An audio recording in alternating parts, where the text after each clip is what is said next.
Welcome back to Basic Crypto. My name is Connor Olstead. I'm Nathan Height.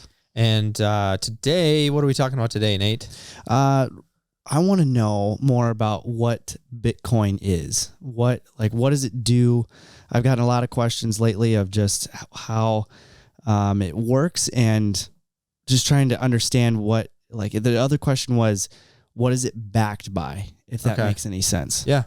All right. So what is Bitcoin? Bitcoin in and of itself is a cryptocurrency, and we've gone into what is a cryptocurrency, but it is really the first of its kind. It was invented in every time a coin comes onto the market, it has what's called a white paper, and that explains kind of like how it works or what it does. And so Bitcoin had the white paper that came out. It was published by a guy named Satoshi Nakamoto. And this white paper, when he published it, it was like revolutionary, and just understanding really what the blockchain was, and that's really how he explained it. He kind of went into it and explained it and explained how this thing would work, and I can't the exact difference as to why this was so monumental and different was because of how he was able to make it so that each transaction was legitimate and checked, and the transactions and how the transactions got on the ledger and then how the blocks were built, just all those pieces put together was what was just so revolutionary. So Bitcoin in and of itself is a way to keep track of transactions, and those transactions can only be made by using something that the computer understands, and in this case, that algorithm is called Bitcoins. Okay. The coin is a Bitcoin, right? Right.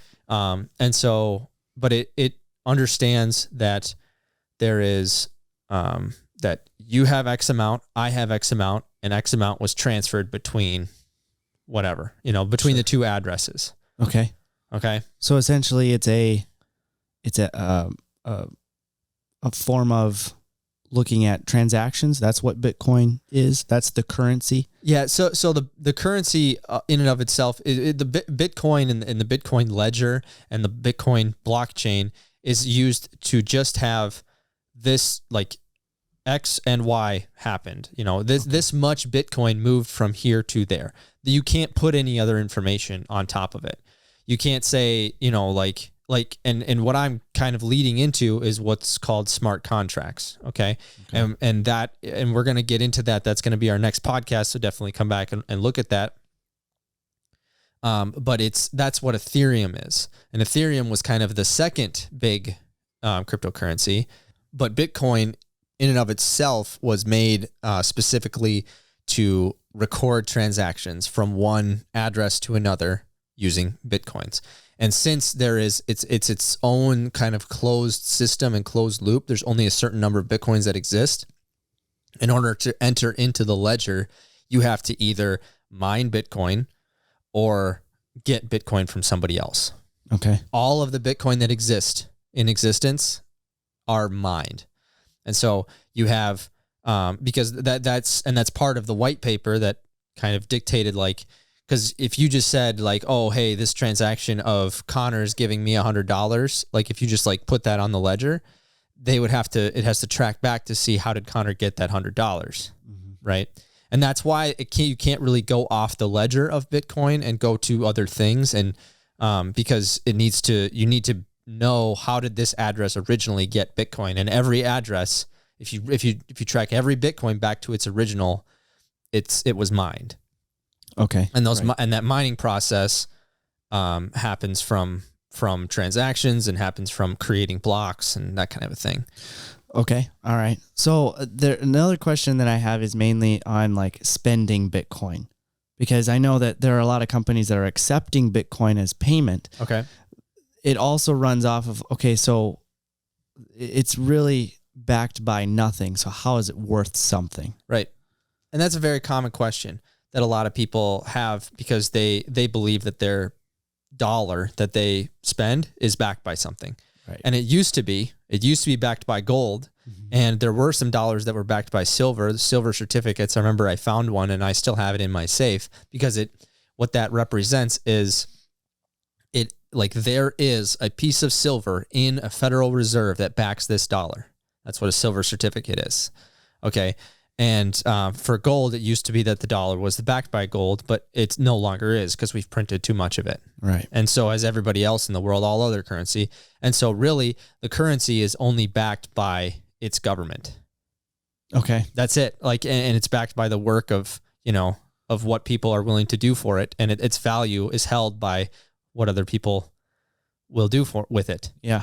And I mean, like, I'm not an economic genius, or I'm not into economics in, very much depth. And so I can't really go into really what the dollar is backed by or not, but Bitcoin has value because other people want it. And that's it. Like, my services for my company has value because other people want it. Yeah. And the way that we trade that value is through the dollar. And the way, if you want a Tesla and Tesla has a Tesla and you guys are agreeing that you're trading value with Bitcoin, you can do that. Yeah, that's a good point. Bitcoin to put it into like just a very simple way, a simple way of saying it, Bitcoin in and of itself is the introduction. It's kind of like digital gold. A lot of people kind of see it as digital gold because really it's just the exchange of value. Mm-hmm. And that's what gold was back when it was, gold. Right. And when people hadn't mined it and, didn't like, now most of the gold sits in reserves for different countries. Mm-hmm. And so, but Bitcoin is digital gold and it can be a store of wealth. And in the future, if it continues on, it's going to be a store of wealth because there's a finite supply of it.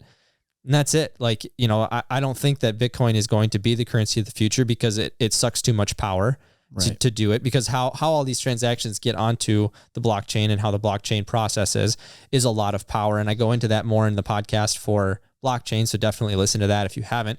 But I think that it's going to be an investment vehicle if it continues to stick around, and honestly, it could go away completely. Yeah. Because the analogy that I remember you used is like Bitcoin is like the BlackBerry of cryptocurrency. Like there's something else that's coming down the pipeline that could be even bigger and better, more efficient. Efficient, right? And so, and BlackBerry, is still around as a company, and they still develop certain things, or I'm sure that they have a lot of data that they can sell, and so that's pretty much the best analogy I can think of. But but that is Bitcoin. And next we're going to talk about what Ethereum is and smart contracts, because there is a big jump and a big difference to that. So yeah. Sweet. Stay tuned for that. Come on back, and we will talk to you guys later. Definitely shoot me a tweet or check the description for any kind of links to see if you want to submit your questions, and we will answer them as best we can. Sweet. Thanks for listening.